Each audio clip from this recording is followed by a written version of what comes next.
വളരെ ഒരു സന്തോഷമാണ്. കാരണം അത് ഏറ്റവും മോഡേൺ ആയിട്ടുള്ള പാലക്കാടൊക്കെ ഞങ്ങൾ നോക്കിക്കഴിഞ്ഞപ്പോൾ അത്രയും മോഡേൺ ആയിട്ടുള്ള സ്ഥലമില്ല.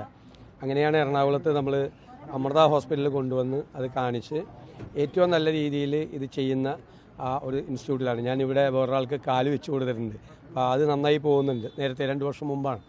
ഇവർ വളരെ നല്ല രീതിയിൽ ഏറ്റവും അപ്ഗ്രേഡ് ചെയ്ത ഇന്നത്തെ ഏറ്റവും അപ്ഗ്രേഡ് ചെയ്ത ഒരിതാണ്. അപ്പോൾ അത് നല്ല എക്സസൈസും ട്രെയിനിങ്ങും ഇന്നും നാളെയും കൂടി ഇവരെ കുടുംബം കൂടെ ട്രെയിനിങ് നടത്തി കഴിയുമ്പോൾ സ്വിച്ച് ഓൺ ചെയ്യുമ്പോൾ കൈ ഉയർത്താനും ഒക്കെ പറ്റുന്ന ഇതെല്ലാം ഏറ്റവും മോഡേണാണ്.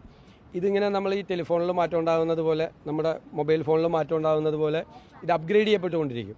കൊച്ചു വലുതാവുന്നതനുസരിച്ച് ഇതിൻ്റെ മാറ്റം ഉണ്ടാകും. അപ്പോൾ ഞാൻ കുടുംബത്തോട് പറഞ്ഞിട്ടുണ്ട്, ഈ ഹോപ്പ് എന്ന് പറയുന്ന സ്ഥാപനത്തെ ഏൽപ്പിച്ചിട്ടുണ്ട്, ഏത് സമയത്ത് ഇതിൻ്റെ ഒരു അപ്ഗ്രേഡേഷൻ വേണോ അപ്പോൾ എല്ലാം അപ്ഗ്രേഡ് ചെയ്താണ്. 2 കൊല്ലം കഴിഞ്ഞോ 1 കൊല്ലം കഴിഞ്ഞോ 4 വർഷം കഴിഞ്ഞോ എപ്പോൾ വേണമെങ്കിലും ചെയ്യാൻ ഈ സ്ഥാപനത്തെ ഹോപ്പിനെ ഏൽപ്പിച്ചിട്ടുണ്ട്.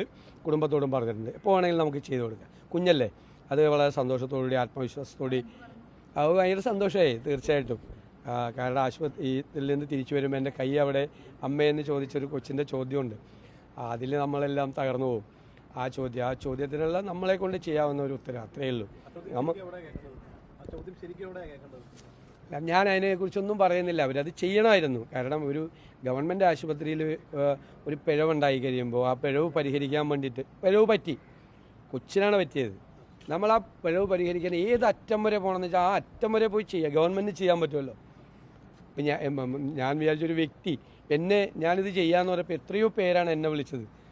അത് സാറി ചെയ്യേണ്ട, നമ്മൾ ചെയ്യാമെന്ന് പറഞ്ഞ് എന്തോരം ആളുണ്ട് ഈ നാട്ടിൽ സഹായിക്കാൻ പറ്റിയ നല്ല മനുഷ്യരായിട്ടുള്ള ഒരുപാട് ആളുകളുണ്ട്. ഇതൊക്കെ ചെയ്യാൻ പറ്റുക. അപ്പോൾ ഗവൺമെൻറ്റിന് അത് വളരെ സിമ്പിളായിട്ട് ചെയ്യാം. ഞാൻ പറയില്ല, 5 വർഷം കത്രിക വയറ്റിലിട്ടുകൊണ്ട് നടന്നൊരു സ്ത്രീ, അവരുടെ വേദന എന്തായിരുന്നു അറിയാം? 5 കൊല്ലക്കാലത്തെ വേദന. എന്നിട്ട് പിന്നീടാണ് 5 കൊല്ലം കഴിഞ്ഞപ്പോൾ പുറത്തെടുത്തത്. ചെയ്തപ്പോൾ അകത്ത് പോയതാണ്. എന്നിട്ട് ആ കുടുംബത്തെ ഒന്ന് സഹായിക്കാൻ പെയിനാണ്. അത് ഞങ്ങൾ തന്നെ സഹായിക്കുന്നത്. കാരണം സമരം ചെയ്ത് ഞാൻ 2-3 പ്രാവശ്യം അവരുടെ സമരത്തിന് പോയി. പിന്നെ എനിക്ക് തന്നെ കുറ്റബോധമായി. സമരം ഉദ്ഘാടനം ചെയ്ത് തിരിച്ചു പോരലല്ലോ. പിന്നെ ഞാൻ പറഞ്ഞ ഞങ്ങളെ ഏറ്റെടുത്തെന്ന് പറഞ്ഞു ചികിത്സാ സഹായം. ഗവൺമെൻറ് ഒന്ന് ചെയ്യണ്ടേ? ഞാൻ അതാണ് നിയമസഭയിൽ ചോദിച്ചത്. രാഷ്ട്രീയമല്ലാതെ ഏത് ഗവൺമെൻറ് ആയാലും ഒരു മനസാക്ഷി വേണ്ടേ നമുക്ക്? ഇങ്ങനെയുള്ള ആളുകൾക്കൊക്കെ ഇങ്ങനെ ദുരന്തം പറ്റുമ്പോൾ പറ്റി അത് നടപടിയെടുക്കണം, മറ്റു കാര്യങ്ങൾ ചെയ്യണം. പക്ഷേ അവരെ കൊണ്ട് പറ്റില്ല. താങ്ങാൻ പറ്റുമോ ഇത്? ഇങ്ങനത്തെ ഇത്രയും പണമൊക്കെ അവരെ കൊണ്ട് താങ്ങാൻ പറ്റുമോ? ഒരു വീട് പോലും ഒരു സെൻറ്റ് സ്ഥലം പോലും സ്വന്തമായിട്ടില്ലാത്തവരാണ്. അപ്പോൾ അവർക്ക് നമുക്കൊന്നും സ്ഥലവും വാങ്ങിച്ചു കൊടുത്താൽ കൊച്ചിനൊരു സന്തോഷമായിട്ട് വീട് വേറെ ആൾ വെച്ച് കൊടുക്കാമെന്ന് പറഞ്ഞിട്ടുണ്ട്. അപ്പോൾ സ്ഥലവും കൂടി നമുക്ക് വാങ്ങിച്ചു കൊടുക്കാനുള്ള ഇത് ചെയ്യാമെന്ന് ഞാൻ പറഞ്ഞിട്ടുണ്ട്.